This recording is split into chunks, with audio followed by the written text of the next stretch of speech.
Fatal Frame is one of my favourite horror series for two reasons. It's got ghosts, and it has a unique attack system where you can take pictures to fight the ghost. I recently played Fatal Frame 4, Mask of the Lunar Eclipse, and it quickly became one of my favourites in the series. Why was that? In most games in the series, the setting was a haunted house or village. The goal of the series is to find out what happened in these places, to discover how these people became ghosts, how they died, and why the place is cursed. The same goes for Fatal Frame 4, however, it is a more personal story. The setting of Fatal Frame 4 is a Western-style mental asylum, clinic, like hospital? I'm not too sure if it's hospital or a clinic or something. The point is you are in a place that is supposed to heal people, a place that has character and isn't made to be haunted. Fatal Frame 4 is set on the island of Rogetsu. On the island is a hospital, lighthouse, and the Rogetsu Hall. The Rogetsu Hall is a beautiful building, a mental asylum that is more akin to a hotel or old folks' home. You have an elegant dining room, nurse stations, a museum, swimming pool, and patient rooms. Each patient's room is different and in some ways, depending on the patient, kinda cozy. Each room has character and shows you each patient's personality, hobbies, and problems. For example, the kleptomaniac has a room full of objects because he stole and hoarded them. The artist's room has haunting paintings, and there's some frightening rooms reflecting the minds of the most disturbed individuals, such as the psychotic young girl, Ayako.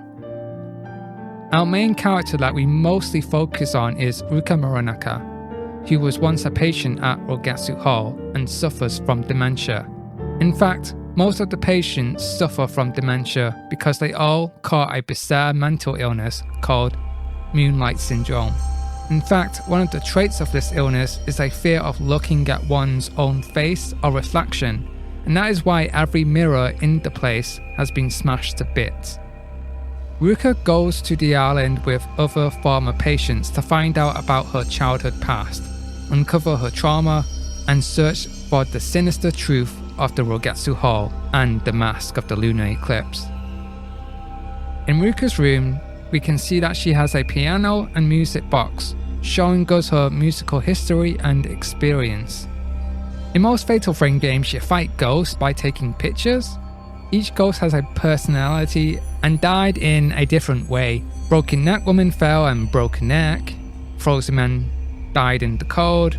The woman in the box suffocated as she hid inside the box. Each ghost shows us their ghastly demise if we pay attention to how they look. This is especially so in the fifth game, Maiden of Black Water. In Fatal Frame 4 in Rogetsu Hall, the ghosts are the patients, and they mostly died by Moonlight Syndrome illness. But this time it isn't their deaths that are the core factor, it's their personality. The creepy woman with the wheelchair, the nurse who looks like she needs a desperate vacation, the mysterious woman in black, all of them stand out. The Rogetsu Hall should be a place for healing, but as expected there is sinister secrets, as it's connected to the hospital known as the Haibara Infirmary. No surprise that unethical experiments were done by evil doctors. In many survival horror games you find files, notes, and letters to help you understand the narrative, or find clues to complete puzzles. Mostly this is the case in Resident Evil. Fatal Frame 4 does the same, however this is the first game where through looking at the doctor's notes and patient files, there is a twist. Once the twist is revealed, I looked through the files again and looked at them in a completely different perspective, and for me that heightened the experience. Certain characters are not what you think they are. There's other revelations too that will make you see the game and characters in a different perspective. The story of Fatal Frame 4 is considered the best in the series, and rightly so. However, most of the story is in the files where you'll get the meaty, juicy good stuff, and that's a shame. Ideally, we want to see a narrative unfold through cutscenes and gameplay, not the actual files that we read.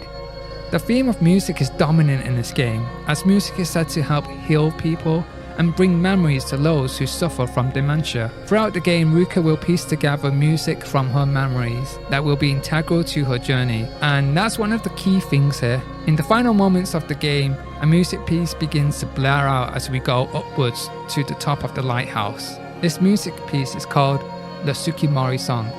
Now, I can't remember where I read the article, and I'm not sure if my memory is playing tricks on me. Maybe I'm wrong and remembering it badly. I read that the final piece of music in the finale of the game, up to the last boss, was written specifically to make you feel deja vu, or some kind of nostalgia. Now, as mentioned, I can't remember where I read this, but the music itself did make me feel deja vu. The instruments that are played are a hichikiri double reed flute and a show flute. The show flute's design in particular is reminiscent and sounds like a Western pipe organ. Accompanied together, it sounds a lot like bagpipes. This theme, the Tsukimori Song, made me feel deja vu. I had the bizarre feeling like I felt or heard this piece of music or tune before. It felt very nostalgic to me, and thus I became Ruka in those moments, walking up the steps in the lighthouse. I felt the same feelings she felt. The protagonist, Ruka, who has lost her memory, finally remembers the song. It was such a powerful moment, and it just made me feel really... I can't even explain how I felt. It just felt awesome. A key component in the story of Fatal Frame 4 is dementia. People forget and lose their memories thanks to Moonlight Syndrome.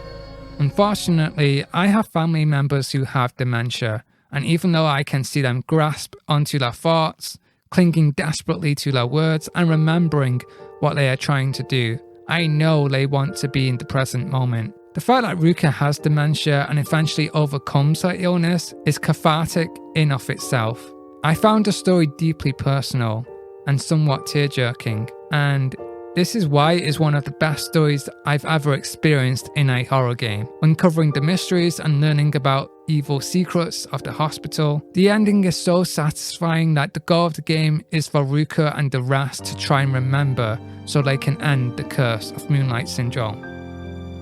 Without giving too much away, I thought the ending was brilliant. The way it was directed and the use of shots and the whole idea of remembering your past. The essence of music as well, and everything built up to it, everything tied together. It was beautiful, I loved it. And that's all I can say on it. That's my opinion on why Fatal Frame 4 is one of the best horror game stories I've ever had the pleasure of experiencing. Now, if you're into horror games, specifically if you like J-horror, Japanese ghosts and stuff like that, I highly recommend this video game. It is awesome, and you'll love it if you are into these kind of things.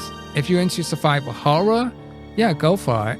And that's all I can say on it. Please leave a like on the video, share, and if you're interested in my YouTube channel, please subscribe to the channel. Thank you and take care.